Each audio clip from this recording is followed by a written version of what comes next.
নমস্কার বন্ধুরা। নিজে হাতে যে কোনো জিনিস তৈরি করলে তার আনন্দই আলাদা। দেখুন, ছাদে আমি অনেক রকমের গাছ করেছি, তো তার মধ্যে এখানে একটা বেল গাছ আছে, আমার পান গাছ আছে। তো আজ বৃহস্পতিবার ভাবলাম একটু বেলপাতা একটা পান পাতা তুলে আনি।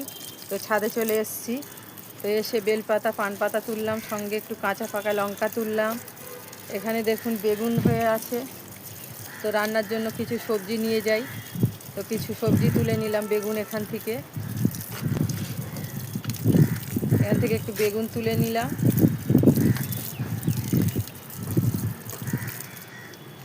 এখানে দেখুন করলা হয়ে আছে, করলাগুলো ছোট ছোট, তো কিছুটা করলা তুলে নিলাম এখান থেকে।